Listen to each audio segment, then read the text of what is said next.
Okay, now you are already familiar with the listening comprehension section. First, about the duration, the type of questions. Now, I will tell you about the checkpoint. The checkpoint means that what should you learn when you want to study PTESOL. The first checkpoint, listen for keywords and pay attention to keyword synonyms.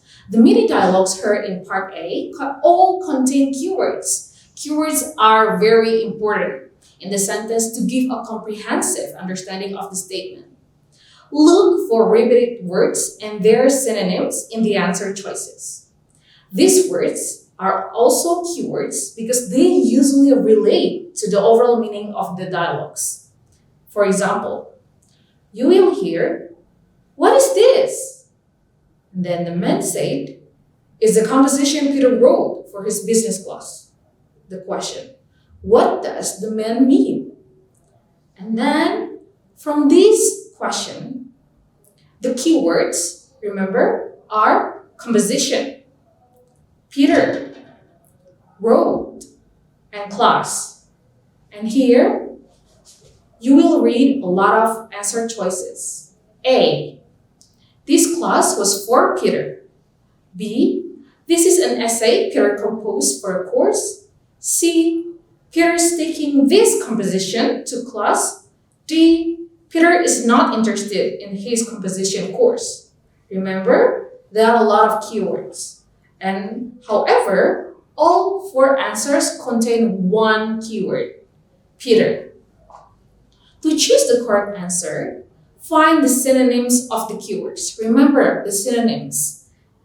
The synonyms of the keywords are composed, composed, which is the synonym of wrote, essay, which is the synonym of composition, in course, which is the synonym of class.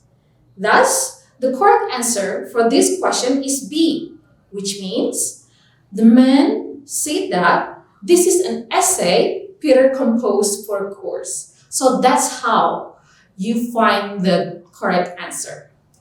That's for the first checkpoint. Now let's move on to the second checkpoint.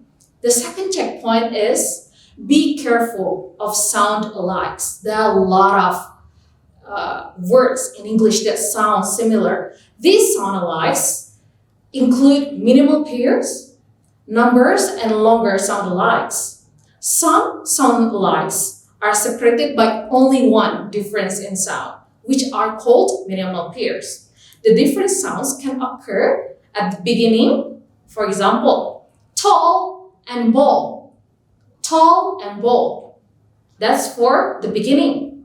The minimal pairs occur in the middle. Beat and beat. Beat and beat. And then the sound can also be occur at the end of the word. For example, pick and peep. Pick and peep. That's what we call as minimal pairs. And also, other than minimal pairs, many English numbers are also sound alikes. Do you know what is it? I will tell you. 4, 40, 14, 4, 40, 14. 4 has only one syllable. 40 and 14 have two syllables. 40 receives stress or emphasis on its first syllable, right? 40, 40, 40. I give emphasis on the first syllable. However, how about 14? 40. 14 receives stress or emphasis on its second syllable. 14, Make sure you hear and understand the syllables and stress differences. And that's for sound alikes. But there are also more. Longer English phrases can be sound alikes. This can be confusing. Example, reception, exception, reception, exception. Well, that sounds very similar, right?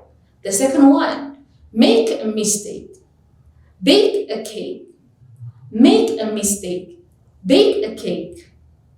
Third, clearing out the store and cleaning up the floor. Well, this can confuse you if you're not familiar with these kind of questions. Yeah? And then what you need to do is to learn the differences so you can understand the meanings of the sentences. For the example, the question example here, you will hear from the man, "What are Jane Smith's children up to these days?" Then the woman said, "Her daughter is in Tennessee. Her 30-year-old son is living with his father." The question, what does the woman say about Jane Smith's son? You will read this answer. Her son, who is 13 years old, is living his father's. B. Her son, who is 30 years old, stays with his dad. C. Her 30-year-old son will go a little farther. D. Her third son lives with his father. So, in this question, several sound-alikes are used. Answer A contains the number 13, which sounds like 30 in the dialogue. It also contains living his father's, which sounds like living with his father.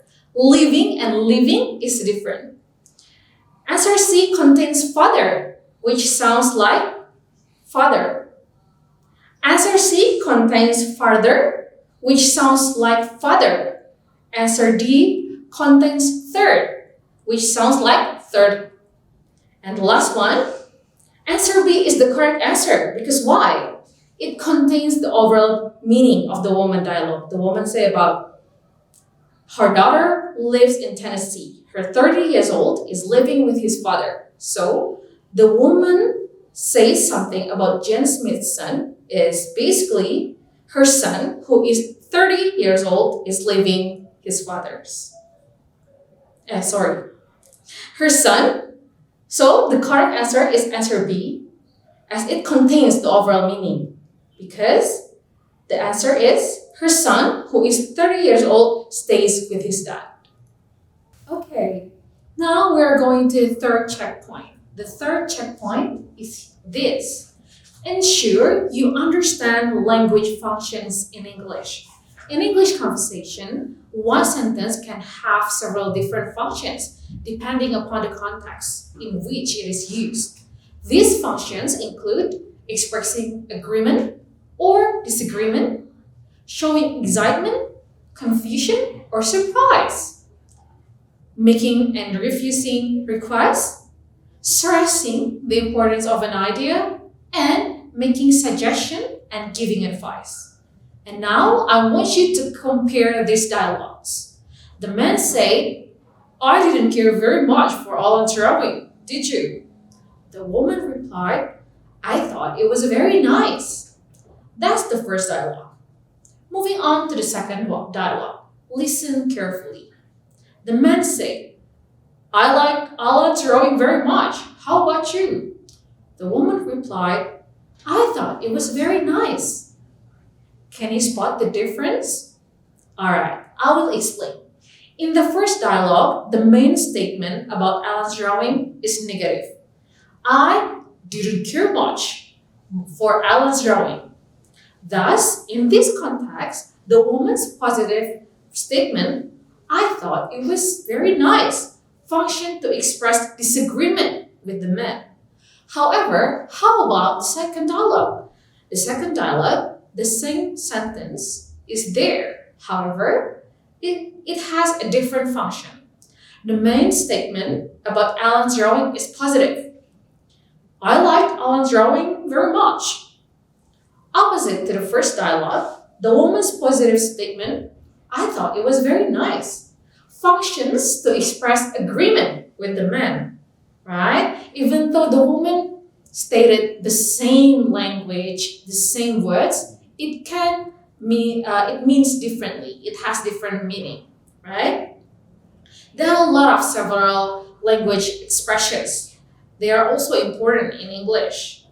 For example, when someone is agreeing with suggestions or advice, we can say, "Sure, I'll say, sounds good to me," like that. You can also hear something like this. When you disagree with suggestions, advice, or opinions, "No thanks, anyway, but I can't. And then requesting permission. Do you mind? Do you mind if I use your pen? And if you request information, for example, do you know where the library is? And then you can refuse offers and requests. That's out of the question. Not likely. You must be kidding when you refuse offers and requests. And then when you emphasize the importance of difficulty. I've worked 30 hours a day.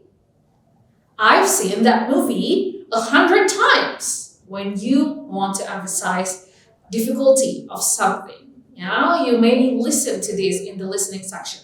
And then when you listen something like this, it means that the speaker is suggesting and the listener do something together. For example, why don't we go to the concert tonight? All right. So now I will explain to you the example. You will hear this dialogue. Listen carefully. The man said, "Do you mind if I turn down the stereo?" The woman replied, "The volume is already quite low." The question, what can be inferred from the woman's response? You will read A, she is feeling low. B, the man should not turn down the music. C, the stereo is broken. D, the man should listen to the stereo with her. Wow, can you guess the answer? Alright, I will explain. With "do you mind if," the man requests permission to lower the volume of the stereo. In this context, the woman's response functioned to deny the man's request. The volume is already quite low, the woman said. Thus, answer B is the correct answer because it implies what the woman means. Answer B is the man should not turn down the music because the woman feels like the volume is already quite low. So that's how you answer for question for language functions. And now moving on to the fourth checkpoint. Well, two negatives. Two negatives can be really confusing. So what is two negatives? Well, there will be two negatives in one sentence. For example, Annie was not impressed by the view. Well, that's one negative. That's one negative. It means that the first sentence shows a negative meaning, which means Annie didn't get impressed by the view. And then listen carefully to this. This sentence has two negatives. Annie was not unimpressed by the view. Annie was not unimpressed by the view. Opposite to the first sentence, the second sentence shows a positive meaning. They have two negatives, however, they have a positive meaning. Because in this context, Annie was impressed by the view. Because the sentence is, Annie was not unimpressed by the view. So that's how you understand two negatives in one sentence. And now, I will tell you the example. You will hear the woman say, "I think John is in a big trouble." The man replied, "Why? He didn't disobey the father." Question, what does the man mean? You will read these answers. A, John didn't do what his father wanted. B, John did what his father wanted him to do. C, John's father was not happy with him. D, approved. This wasn't approved by John's father. So, for the explanation, there are two negatives in the man sentence, right? He didn't disobey. So, the first negative is didn't or did not. And the second negative is disobey. These two negatives give the sentence a positive meaning, right? It means John obeys his father. Hence, answer A, C, D all have negative meanings, which means you can leave them out. You can just leave them out. And then for answer B is the correct answer. John did what his father wanted him to do because he did obey his father. Even though it contains no negative structures, it actually restates the meaning of the spoken sentence. Alright, so that's how you spot the difference between having one negative in one sentence and two negatives in one sentence. Moving on to the fifth checkpoint, conditional sentences. Wow, this can be a long talk, but I will wrap it up for you. Well, in English, basically it is very common to express conditions and wishes and to describe the causes and results of ideas and actions. However, if you want to say something which may be untrue or maybe, well, it's not happening, you can say there is a term called counterfactual conditionals, which means that what you are saying is untrue and express facts which are untrue in the present and past. Basically, you are trying to say something that is not happening. Yeah. For example, the model of the question is like this. You will hear the woman say, "Surprise! I thought I'll take a chance and see if you were home." The man replied, "Please come in. If I had known you're coming, I would have baked a cake." Question: what does the man mean? So here, if I had known you were coming, I would have baked a cake. So that's included in the counterfactual conditionals. If plus were in the if clause, if I had known, would, and plus past perfect. Alright?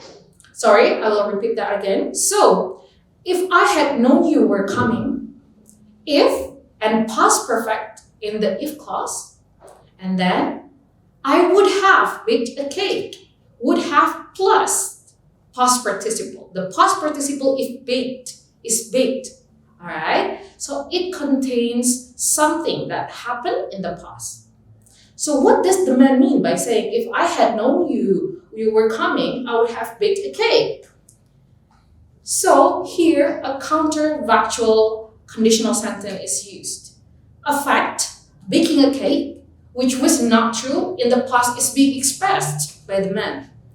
Answer A is read, he will bake a cake for the woman as soon as possible. Is it true?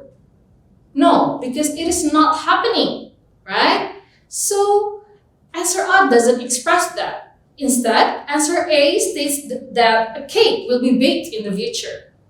How about answer B? Answer B reads, he knew the woman was coming, so he baked the cake. Does the man bake the cake? No, right? Alright, so answer B has the opposite meaning of the man's statement because it states a cake was baked in the past. Answer D. Let's bake a cake when the woman comes. Answer D is a suggestion. Well, answer D makes a suggestion to bake a cake in the future. Is it correct? Well, no, right? Answer C is the correct answer. Let's hear it. He didn't know the woman was coming, so he didn't bake a cake. Well, this is the correct answer. Answer C is the correct answer to this question because it states a cake was not baked in the past, just like the function of the counterfactual conditionals. Alright? So I hope you can understand about this.